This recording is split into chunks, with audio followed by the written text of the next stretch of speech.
Escuchemos a Esteban Delgado.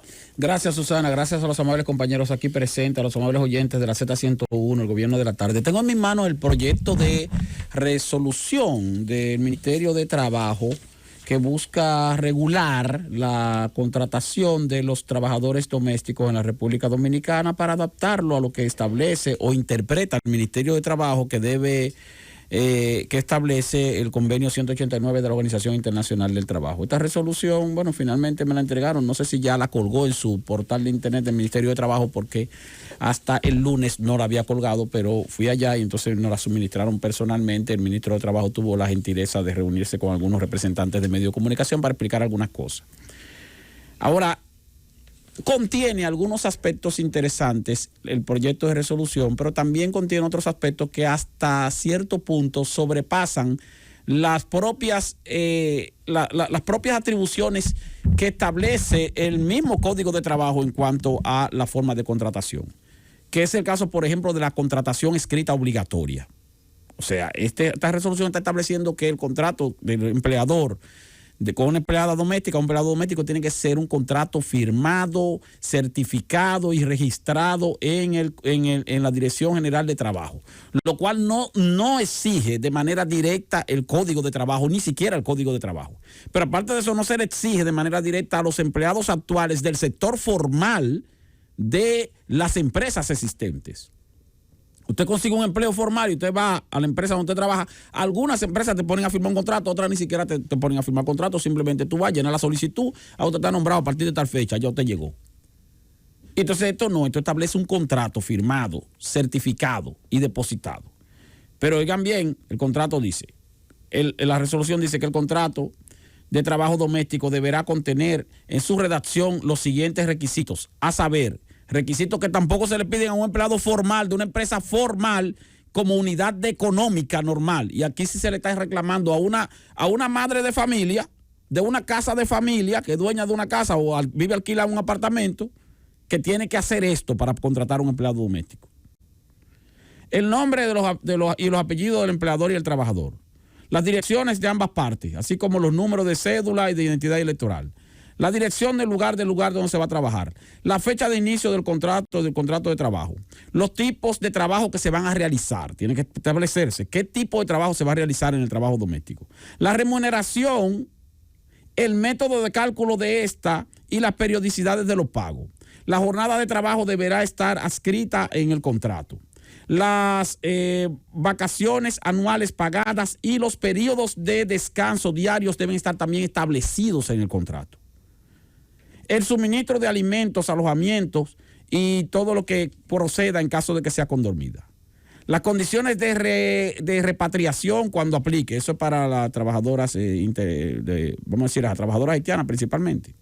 Las condiciones relativas a la terminación y la relación de trabajo, inclusive todo plazo de preaviso que han sido de respetar por el trabajador y todo eso. Luego dice, la jornada de trabajo no podrá ser mayor de 8 horas o 44 horas semanal. Eso no se establece en el Código de Trabajo. El Código de Trabajo establece una jornada de trabajo por acuerdo entre las partes. No se establece con relación a los trabajos domésticos una jornada específicamente de 8 horas. Pero también fíjese esto, aquí dice, el salario de los trabajadores domésticos nunca podrá ser inferior al salario mínimo que para este sector dicte el Comité Nacional de Salarios. El Comité Nacional de Salarios, que de acuerdo con el Código de Trabajo, establece que está integrado por representantes del sector empresarial, el sector sindical y el sector gubernamental. El sector empresarial como unidades económicas, y una casa de familia no es una unidad económica. Entonces, ese sector, ese Comité Nacional de Salarios, ciertamente establece salario mínimo para los empleados domésticos, pero para los empleados domésticos de locales que sí reciben lucro, que tienen entonces derechos distintos a los derechos que puede tener un empleado doméstico de una casa de familia, porque una casa de familia no es un local que recibe lucro, no es un local que genera dinero. Entonces, como el empleador doméstico de una casa de familia no es una unidad económica, el Ministerio de Trabajo no puede obligar a que el salario esté al mismo nivel que, o no al mismo nivel, sino regido por lo que establezca el Comité Nacional de Salario, porque el Comité Nacional de Salario no incluye a empleadores que no son unidades económicas. Es decir, una persona que emplea a un doméstico para trabajar en una casa de familia no es una unidad económica. Entonces está hasta cierto punto excediendo lo que le atribuye la ley. Pero aparte de eso, bueno, si nunca podrá ser menor y el salario mínimo, por ejemplo, es de 12,000 pesos, 13,000 pesos para los empleados domésticos, que sí son empleados de unidades económicas. Entonces, ¿qué vamos a hacer cuando tú contrates a un empleado doméstico por 3 días, 4 días, 5 días? No, tú tienes que calcularle todos los días, las horas y lo que sea, pero con base en que el salario mínimo tiene que ser el que establece el Comité Nacional de Salario. Aun cuando trabaje menos días, porque hay gente que trabaja 2 días o 3 días en una casa de familia, y a veces trabajan 2 días en una casa, 3 días en otra casa y 2 días en otra casa. Entonces, pero hay que pagar un salario mínimo con base en lo que dice el Comité Nacional de Salario. Eso se extralimita. Entonces tiene que como medio revisarlo. No es que esté mal que se establezca alguna normativa, pero esa parte está complicada, un poco complicada. Aquí dice también, se ordena al Consejo Nacional de la Seguridad Social que mediante resolución pueda facilitar la inscripción de los trabajadores domésticos en el Sistema Dominicano de Seguridad Social. Miren, ahí yo particularmente, de manera personal, le dije al ministro de Trabajo, al señor Luis Miguel de Can, le dije, mire, ministro, ustedes lo que deberían, porque usted es presidente del Consejo de Seguridad Social, deberían establecer, ciertamente, como dice ahí, un mecanismo, pero cuando establezcan ese mecanismo, tienen que tratar de que ese mecanismo no implique costos adicionales para el empleador, porque eso puede poner en riesgo la formalidad que se está buscando. ¿Por qué? Porque de repente dice, bueno, pero si yo tengo que cotizarle a mi empleadora, a mi empleada doméstica o a mi empleado doméstico el 7% del salario, poniéndolo yo como empleador para su plan de pensiones y el 7% del salario poniéndolo yo como empleador para su plan de seguro familiar de salud en el régimen contributivo, cuando el propio Estado tiene la obligación y no lo ha hecho por ley de crear el régimen contributivo subsidiado y no lo ha creado, repito. Entonces tú estás queriendo obligar a un ciudadano de clase media que va a emplear a alguien a realizar un oficio en un local que no genera ingresos, que no le genera ingresos, por lo tanto va a tener que sacar dinero de su bolsillo para poder pagarle. Le estás obligando entonces también a que lo incluya en un sistema de seguridad social que está actualmente regulado por 2 regímenes: el régimen contributivo que aporta el empleado y el empleador, o el régimen subsidiado que debe aportar el Estado. Porque el propio Estado no ha tenido la responsabilidad desde el 2001 para acá de crear el régimen contributivo subsidiado, que sí está diseñado para que entonces los trabajadores informales entren. Eso no está creado. No está creado, por eso es una responsabilidad del Estado.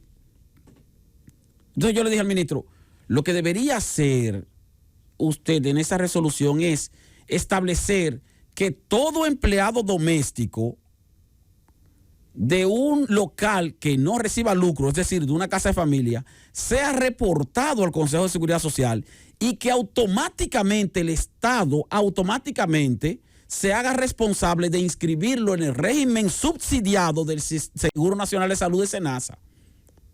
Eso sí es práctico. ¿Por qué es práctico? Porque así se le está garantizando el seguro médico a un trabajador sin cargarle ese costo a un empleador que no recibe dinero del local donde esa persona va a realizar su trabajo,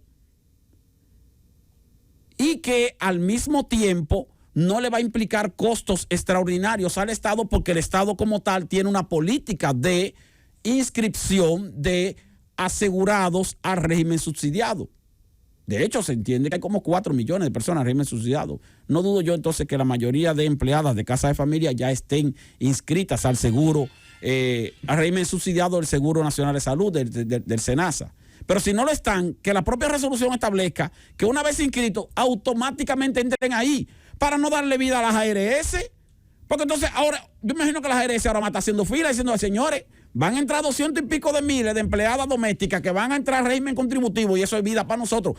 Y sin embargo, los propios trabajadores y empleadores se viven quejando de que las ARS se lo roban todo. Entonces, no nos vamos a dar vida a las ARS, vamos a darle vida al Estado o que el Estado se encargue de esa parte. Y otra cosa que les sugerí, que sí tiene sentido y que sí pudiera asumir como costo el empleador, porque no es mucho, es que sí se debería establecer el seguro de riesgo laboral para los empleados domésticos. Porque los empleados domésticos sí necesitan el seguro de riesgo laboral. ¿Y por qué lo necesitan? Porque lo más fácil y lo más probable es tener un accidente laboral en una casa, haciendo oficio. Entonces, el seguro de riesgo laboral lo que implica es el aporte de un 1% del salario del empleado. Por lo tanto, ese 1% sí lo puede aportar el empleador, porque me imagino, bueno, mira, tú le pagas 12 mil pesos, 13 mil pesos y un 1%, eso van a ser 130 pesos adicionales. O sea, no creo que sea un problema pagar ese 1%. Y sin embargo, ahí sí tendría un seguro efectivo el empleado doméstico. Pero que el seguro general, el seguro normal, de fuera de la actividad laboral, que lo cubra el Estado a través del régimen subsidiado. Y sería entonces más práctico.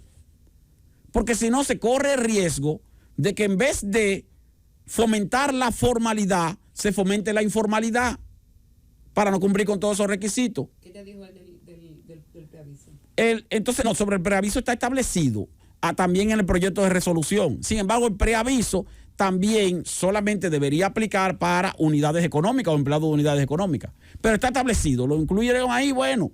Pero lo del preaviso también pudiera llegarse a un acuerdo. No creo que eso sea tan difícil tampoco para un empleador de una casa de familia y un empleado de una casa de familia. Porque eso no se da tampoco con mucha frecuencia. Generalmente se van o bueno, y te dicen, bueno, yo me voy como quiera. Pero el asunto del seguro, ¿no? El seguro tiene que ser el Estado que corra con eso. Francis.